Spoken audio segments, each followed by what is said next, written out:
Hello everyone. Thank you again for joining me for another book review. I am so glad that you clicked on this video and we're going to get right on into it, okay? So this book is called Ripple Effect by N.A. Cooper. Now, I do not have the physical copy of the book, but I will be attaching a copy of the cover to this video so you will know what that looks like. This is a story of the past not staying in the past, okay? And this story flips between the past and present. The main character is Erin. Erin is a teenager for the flashback parts of the book. She was a normal teenager interested in boys and a social life, and then she found herself intimately involved with a married male teacher. Yes, you heard that right. As a teenager, she was involved intimately with a married male teacher. And you will have to read the book to find out how that came to be. Erin finds herself in an undesirable position when this relationship comes to light and she has to face her father, whom she has been lying to. She has to endure the ridicule from her peers and community members after word gets out about this scandal. Outside of the relationship between student and teacher, another oh snaps is who spilled the beans about this relationship, which started an unfortunate chain of events to follow. Oh yeah, it was a surprise. I was surprised when it was revealed who let the cat out the bag. I was like, okay. But you'll have to read the book to find out who spilled the beans. And there is tragedy that you will see unfold during the telling of this part of Erin's life, and you will have to read the book to find out what that tragedy is.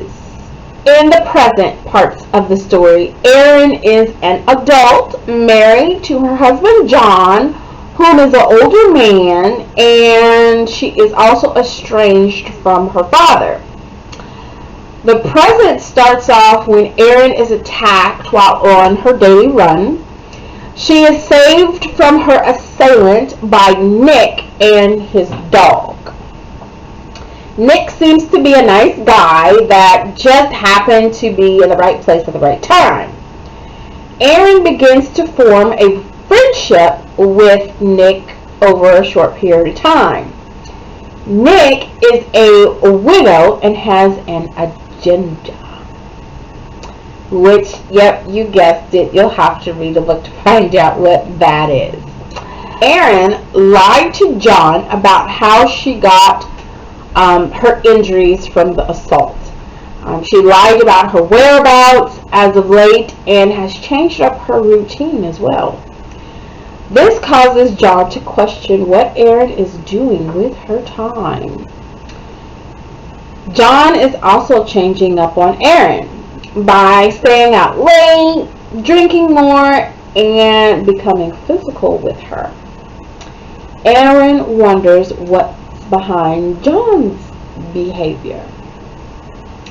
Since the attack, concerning things start to happen. Erin received a couple of notes alluding to her past. Also, a neighbor expresses concern about someone watching her home. Erin is on high alert and is concerned about what these occurrences mean and who is behind it. Erin fears her past is coming to wreak havoc on her current life. The guilt Erin feels over her past is bubbling to the surface. On top of all that, Erin is rethinking how she has lived her life. After John's recent abusiveness, she wonders if she can continue with the marriage. This is a tough situation due to the home, money, and assets all being in John's name. Erin hasn't worked, so she doesn't have the means to just up and leave. Where would she go? She is estranged from her father and doesn't have friends that aren't connected to John. We'll have to read the book to find out what Erin decides to do about her marital situation. Is Erin's past colliding with her present?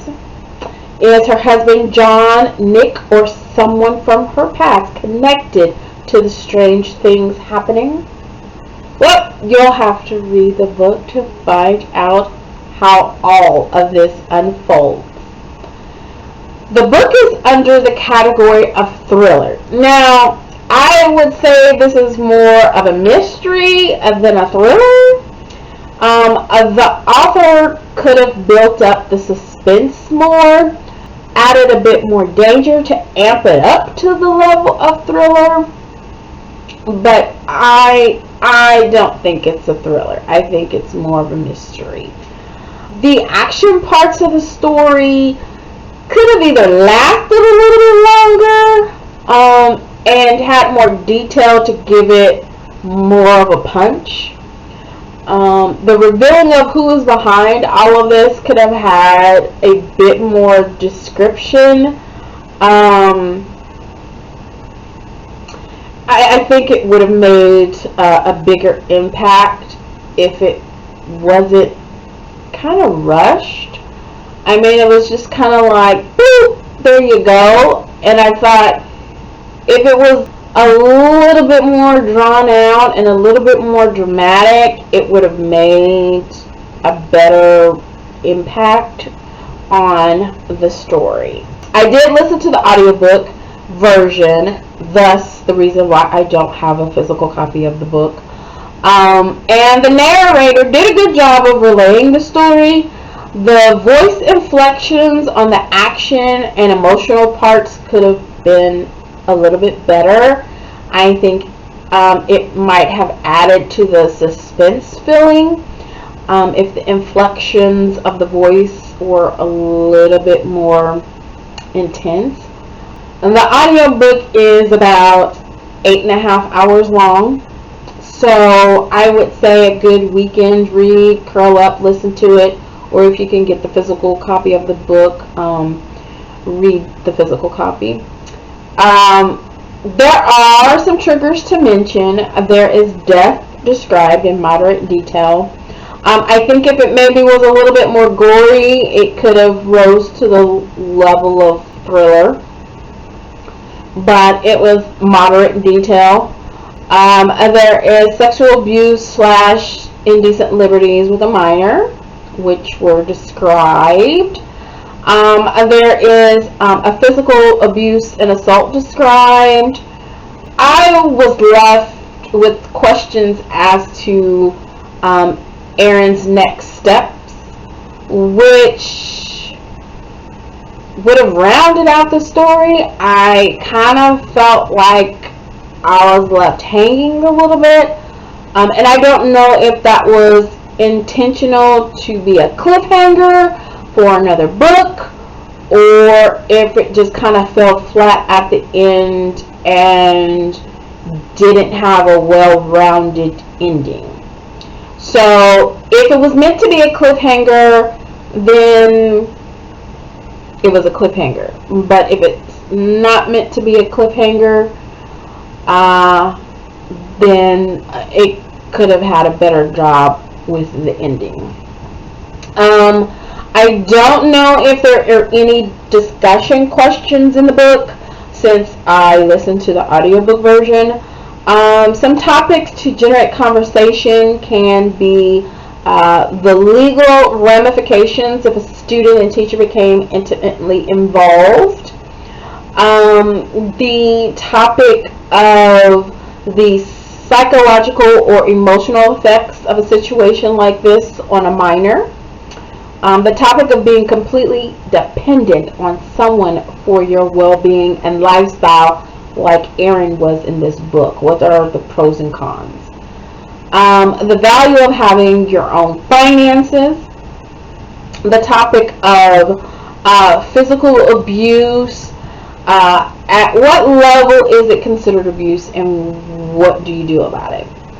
How the trauma of the past is not ever really gone and how it can follow into the present and future. You can have a conversation about what would you do if you knew about a situation like Erin's when she was involved with the teacher. What would you do? Would you tell someone? Would you keep quiet? Would you turn a blind eye?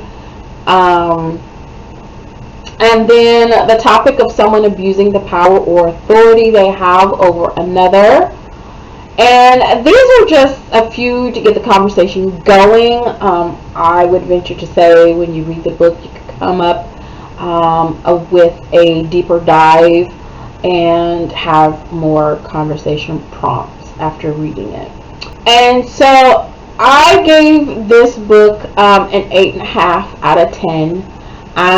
As I said before, I think there are some areas for improvement that would have made it a better read for me.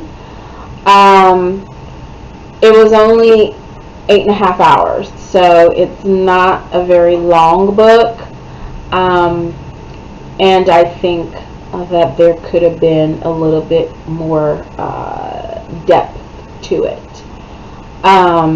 If you've read the book, let me know your thoughts. If you haven't read the book, go ahead and pick it up, see what you think about it. Comment your thoughts after you've read the book. If you disagree, let me know. I'm always open to different perspectives. I ask you be respectful when making comments.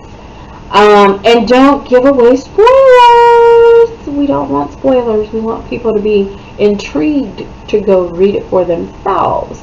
But we don't want to give the whole book away. So, curl up by fire, candlelight with this. Get your blankie, get some hot cocoa, and sit back and dive in. And if you have not already, go ahead and hit that subscribe button. Click like, share, tell some friends to come on over and peruse through these reviews and expand their to-be-read list. And as always, until next time, keep turning the pages, my book lovers!